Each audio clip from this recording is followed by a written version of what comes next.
Words are only 7% of your communication. Yeah, that's right. You impeccable words and still be misunderstood. Effective communication is vital in every area of our life, personal or business related.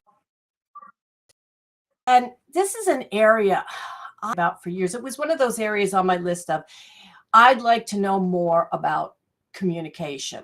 Because, well, I've had moments in my life that I walked away from and said, but they don't understand me. They don't get me. And it's like, oh my God, I thought I was using the right words, and well, maybe there was more to it than just my words.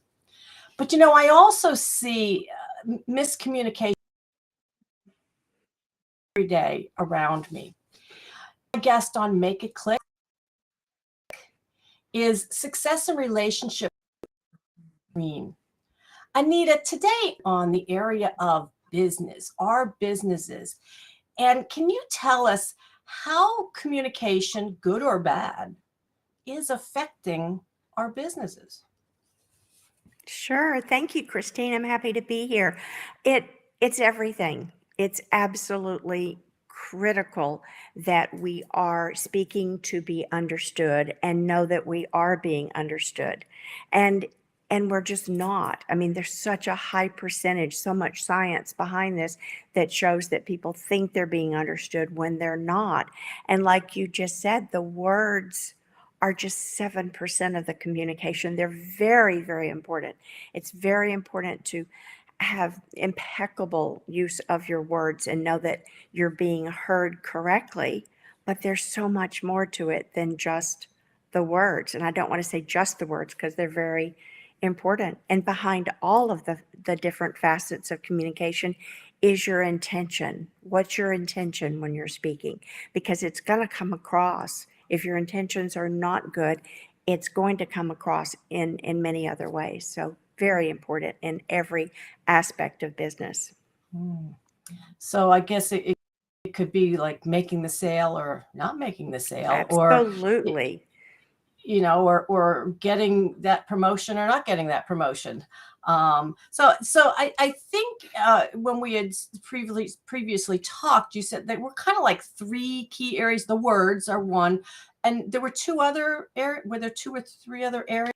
Well, yes, there are two other specific areas. The words, as I said, are incredibly important, but they're only 7% of your communication. 38% of your communication is in your facial expression, your tone of voice, how quickly you're talking, and in your eye contact. Those things are so critical. And then the 55% of your communication is in your body language. Are you open and relaxed and welcoming and shoulders down? Are you engaging with people, leaning forward? Are you, closed off with arms crossed? There's so many things that even if someone is not an expert in body language, and I've worked a lot with the CEO of Body Language Institute, but even if you don't know what you don't know, you still feel it.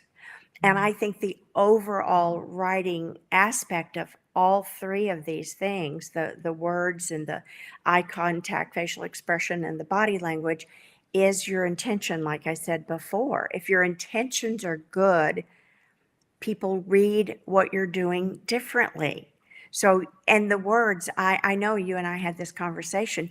The words are very, very important. But just to give you a silly example, if I'm getting all dressed up, ready to go out with my husband of 50 years, who's very well trained, by the way, but if I'm getting ready to go out to dinner with him and I go, honey, how do I look? If he gives me a quick glance and says, you look fine, honey. Well, that's not what I was looking for. That did not have a great impact. But if he looks at me with a little smile, a little twinkle in his eye, and he goes, you look fine, honey. He used the same words, but they had two different meanings. One was kind of blah, one was hot. So it makes a huge difference. So all the little nuances of your intention and your focus and your engagement, all of these things are so incredibly important in getting your message out to the people you're talking to, and also reflecting back to them what they say, so you are hearing what they say as well. Wow, that it's so many thinking about. We tend to focus on our words. We spend hours content and our men and whatnot. So let's let that one aside. And can we just delve a little bit deeper into, I think the second one you had mentioned was like eye contact and how you're presenting yourself. Can you delve a little bit deeper into that? Sure. Well, smiling, by the way, is a big part of the facial expression and the eye contact. When you are having good eye contact with someone, you're showing respect and you're showing engagement. I don't mean you're staring them down. I mean that you're focused on no one else but that person. And you've been to parties where you're excited to talk to someone, and you go up, you start talking to them, but you're not the person that they actually want to talk to. They're looking to see if there's someone more important. So they're looking at you, but they're looking here and looking there. Oh my gosh, that is the kiss of death. That is so rude and so disrespectful. So if you are going to take the time to talk to someone, speak to that person and only that person as though they're the only person in the world. That also says, I value you. I value what you have to say, and I want to make sure that you're hearing what I have to say, and that this is the most important thing in the whole world at that moment. And it makes that person, it's disarming, it's engaging, it makes them feel special.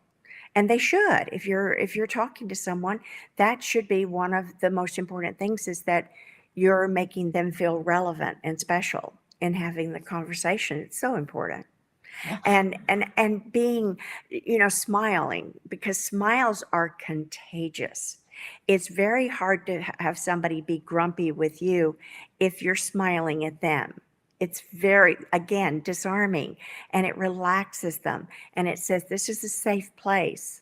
And I think that's all about your intention, that focuses, and that overriding thing on all of communication. But it's so important. And if you're nervous and you're talking too fast, well, then that says you're nervous. And so that sends another message to someone. And if you are not smiling, as I said, your facial expressions are grumpy. And this is not a very nice thing to say. My husband of 50 years, sweetest man on the planet, but he has a resting bad face. You know what I mean? And his mouth curves down. He can't help that. That's his physiology. But he doesn't look like he's happy or smiling. And I'll say, honey, smile. And he goes, I am. And so knowing that some people can't help that. So it's very important to be aware of it. And if you have that particular type of face, to make an effort to smile, because it says that's disarming. And this is going back to the words, but I will tell you, because I coach a lot of women on how to speak to be heard and understood, particularly by men, because there's so much miscommunication between men and women. But it's really interesting that you can say something to a man that you know exactly what you mean, but he didn't understand it. So with men, and really with anyone, you want to pick your timing wisely. You don't do it while they're watching football, if they're a football fan, and be as concise as you can. Choose your words carefully and get to the point. If you're having a conversation with a man in business or in a personal relationship, you have their attention for about 6.5 minutes. If you're doing, as we've talked about, a monologue, but 4 words that no man ever wants to hear. This is kind of side note here, is we need to talk, because that sets them up for a guard to be built around them. It's much more effective to just say, when you have a second, I'd love to run something by you, because men love to be the hero. They love to come to the rescue. So that sounds like you're going to need their help. And it, again, disarming and relaxing. And it doesn't, so that you can set people up for failure in a conversation you're going to have by using the wrong words and the wrong intention. So anyway, sorry. Oh my goodness. Oh my God. I wanted a couple things. I mean, thank you so much for talking about the icon. I can't tell you times I've been in networking situations, and well, what's the purpose of networking? Getting to know people, and they're looking past. Oh my God, I know how that feels. And so I don't do that to anybody. No. And it quite takes a bit. People, and I want to listen to you, but they also want to, know like, well, who else is here? Like, where can I move next? It's like, it's important, but wow, it makes you. Well, guess what? Like There's no such thing as multitasking. It's Yeah. impossible. Our brains cannot multitask. Yeah. Women can switch task a lot faster than most men. So we can switch task, which we mistake. In our minds, we call it multitasking, but it's really not. You can only focus on one thing at a time. But yeah, you're absolutely right. Networking events are the perfect example of, oh, who is it I really needed to talk to that can help me with my business or something? Yeah, I like her. I'm enjoying my conversation, but who else? But just, it takes a lot of training, and it takes a lot of practice and a lot of work and a lot of awareness around this so that you don't do that. Yeah. Yeah. Wow. So many things to be thinking about other than just the words. And again, like I said in the beginning, was spend a lot of time developing the words, and it sounds like we need to spend more time and developing, like you say, the good eye contact, the good, body whatnot. Yes, so We fascinating. have a lot of communication, of course, in writing now today. We have so many more emails and text messages, much more difficult to get your intention across there, which is where emojis are not always appropriate, but it's really nice to use an emoji if you're doing something with a friend so they can see what your mood is. So I think they need to come up with a professional emoji that's accepted in a professional setting so that someone can see what your intention is. But and of course you also have to be aware of autocorrect. I sent a message to a very dear friend one morning, and I said, to my previous friend, but I wrote precious friend. She received previous friend and called me immediately. Why am I your previous friend? So you have to pay attention to autocorrect, and you have to pay more attention to your words when that's all you have and they don't see your body language or your intention. It's really important. You have to be much more careful when you're with your words when you're doing that. And it's really good that you have a conversation with someone before you send them a text or an email so that they can hear your tone of voice and hear your intention, and then they're expecting it to be a pleasant conversation by letter or text. So that's important for them to know you, because if they've never met you and you don't know and you're sending something cold, which I can't imagine doing, but people do it all the time, then it really is much more challenging. So I find that if I add some humor in there somewhere, that's helpful. Appropriate humor also, of course. But if I add some humor in it, then that relaxes them and they go, okay, this is coming from a good place. Yeah. Oh, that's such a good point, though. Even after I've spoken to people and I'll get an email, sometime, at a later date, maybe, and I'm reading through it. And you mean, at first I'm like, wait a minute, what are they saying here? And I start reading behind the on a minute. That's the hardest thing, is to really understand their intention through just an email, through the words. Right. And that's why When it's so I'm much doing better. Just pick something, up the phone and call them. well, it's much more effective, but it's not always possible. But I Mhm. think it's really good to state your intention when it's in writing and you don't have the opportunity, and to say, my intention for this text or for this email is to blah, and to put it out there so that you have said what your intention is. It's so much more clear. Every problem in the world, in my opinion, comes from miscommunication. And every problem in the world could be solved, in my opinion, if we communicated with the right intentions and kindness and did things for the right reasons. Thank you so much. In agreement with you on that one. Anita, how can people get in touch with you if they want to know more?